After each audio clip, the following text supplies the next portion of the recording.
भावना मोदी अशोकनगर मध्य प्रदेश से अपनी जिज्ञासा करती हैं। उनका कहना है, हमने प्रथमान योग ग्रंथ के बहुत सारे ग्रंथ पढ़े हैं, अध्ययन किया है, और कहीं किसी ग्रंथ में महाराज शब्द का उल्लेख नहीं प्राप्त किया। हर जगह मुनिराज शब्द का उल्लेख मिलता है। कृपया आप बताएं, ये महाराज शब्द का प्रारंभ कब से हुआ? महाराज शब्द, महाराज मुनियों के आगे पीछे इस प्रकार से नामों की व्यवस्थाएं अलग अलग रहीं। पहले कुंद आचार, पूज्यपाद आचार, आचार शब्द को पीछे लगाते थे, अब आचार को आगे लगाते हैं। तो ये व्यवस्थाएं बनी रहीं। अब हम मुनिराजों के पीछे, नाम के पीछे महाराज शब्द लगाते हैं, कोई स्वामी शब्द लगाता है, कोई नंदी शब्द लगाता है। देखिए, शब्दों की अपनी अपनी एक व्यवस्थाएं हैं। आगम ग्रंथों में, पुराण ग्रंथ में महाराज शब्द तो नहीं मिलता है, पर महाराज शब्द, महाराज जो अपने में आत्मा में राज करे, महान राज करे, वो महाराज शब्द है। लेकिन पुराण आदि ग्रंथों में मुनिराज शब्द मिलता है। मुनि बोलना, मुनिराज बोलना एक अच्छा लगता है। महाराज लौकिक चीज़ों की भी बोलते हैं, खाना बनाने वाले को भी महाराज बोलते हैं, लेकिन मुनिराज उसको नहीं बोल सकते। मुनिराज तो हमारे दिगंबर जो साधु हैं, उन्हीं को ही बोला जाता है। यह महाराज जो बोलना प्रारंभ हुआ है, ये शांति सागर जी महाराज से ही प्रारंभ हुआ है। उसके पहले कहीं और महाराज शब्द नहीं मिलता है। शांति सागर महाराज, फिर शिव सागर महाराज, फिर वीर सागर महाराज, इस प्रकार से महाराज शब्द बोलने की परंपरा चली। लेकिन वर्तमान के परिप्रेक्ष्य में अपन देखें तो मुनिराज शब्द जो है बहुत अच्छा शब्द है। मुनिराज आगमिक शब्द भी है, और मुनिराज बोलने में हमें एक साधुत्व की फीलिंग भी आती है। तो हम यदि नाम के पीछे मुनिराज बोलते हैं तो ये आगम के सम्मत होगा, और महाराज शब्द बोलते हैं तो ये एक परंपरा की बात हो जाएगी कि मुनिराज की परंपरा में आया हुआ शब्द है। और उसका यदि अर्थ लगाएं, यदि अपन अनेकांत रूप से अर्थ लगाएं, तो महाराज शब्द, एक शब्द के अनेक अर्थ होते हैं, ठीक है ना। तो उसमें अपन महाराज शब्द का अर्थ लगाते हैं, जो सब पर राज करें, महान राज करें, अपने आत्मा पर राज करें, राजा से भी बढ़ के जो राज करें, वो महाराज शब्द है। तो मैं तो यही कहूँगा कि आप सब लोग साधु का जब नाम लें तो आचार्य श्री, उपाध्याय श्री, मुनिश्री, और जब पूरा नाम लें तो उनके नाम के पीछे मुनिराज शब्द जोड़ें। साथ में सतीश जैन अजमेर से ये जिज्ञासा आई हुई है कि समूह शरण में मिथ्या दृष्टि जीव कहाँ तक जा सकता है? समूह शरण में मिथ्या दृष्टि जीव का प्रवेश, देखिए इसके आगम ग्रंथों में दो प्रकार से प्रमाण मिलते हैं। एक तो यह मिलते हैं कि वह मिथ्या दृष्टि का प्रवेश नहीं है, लेकिन ऐसा बात फिट नहीं बैठती है। अभव्य का प्रवेश नहीं है, ये बिल्कुल निश्चित है।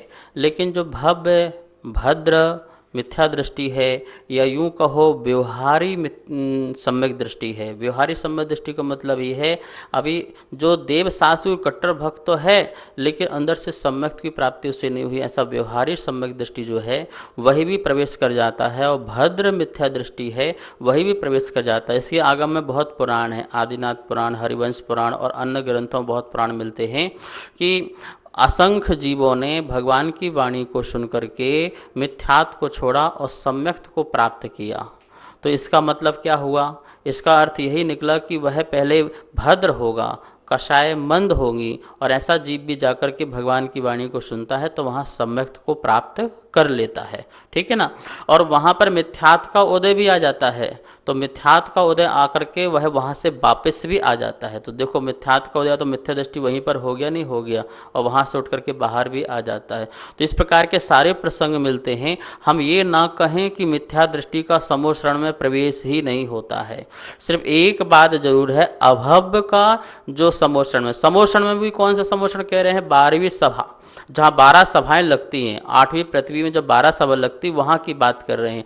7वीं पृथ्वी तक तो अभव्य भी घूमता फिरता रहता है, लेकिन 8वीं पृथ्वी में जहाँ पर 12 सभा लगती, भगवान की सभा लगती है, वहाँ पर प्रवेश अभव्य का नहीं होता है, भव्य का तो होता ही है। और भव्य में भी कोई यदि भद्र मिथ्या दृष्टि है तो वही भी प्रवेश करके वहाँ पर सम्यक्त आदि को प्राप्त कर सकता है। अगली जिज्ञासा औरंगाबाद महाराष्ट्र से आरती जैन करती हैं। उनका कहना है कि आज वर्तमान में आरती होती है मंदिरों में, तो सर्वप्रथम पंच परमेष्टि की आरती करते हैं। परमेष्टि 5 होते हैं, लेकिन आज वर्तमान स्थिति में 6वें नंबर, 7वें नंबर, 8वें नंबर, 9वें नंबर तक आरती प्रारंभ हो गई है। क्या ये करना उचित है? पंच परमेष्टि की आरती, देखिए, अरहंत सिद्ध आचार उपाध्याय साधु, हम इसमें पंच परमेष्टि के स्वरूप की आरती करते हैं। तो इसमें अरहंत सिद्ध से अपने स्टार्ट करते हैं और पांच परमेष्टि की आरती उसमें होती है। अब उसमें हम श्रावक की आरती जोड़ दें, अन्न की आरती जोड़ दें, तो यह देखिए, यहाँ पर श्रावक की आरती तो बनती ही नहीं है, पहली बात तो। और दूसरी बात, हमने यहाँ पर पंच परमेष्टि की आरती में स्वरूप की आरती की है कि अरहंत का कैसा स्वरूप है, सिद्ध का कैसा स्वरूप है, वहाँ पर किसी नाम की आरती नहीं की है। अब हम वर्तमान काल में जिस क्षेत्र में रह रहे हैं, जैसे भरत क्षेत्र में, भरत क्षेत्र के आरखंड में, वहाँ की वर्तमान की 24वीं में, और वर्तमान की 24वीं काल में जो फेमस भगवान हुए हैं, जैसे महावीर स्वामी का नाम ले लिया, या अपन ने बाहुबली का नाम ले लिया, या उनका नाम लिया, तो हमारी ये अतिरिक्त भक्ति है। वैसे वो सब अरहंत में आ जाते हैं, फिर भी हम उनका नाम लेते हैं श्रद्धा भाव से, उसमें कोई पाप का बंध तो नहीं हो रहा है, क्योंकि अतिरिक्त भक्ति है।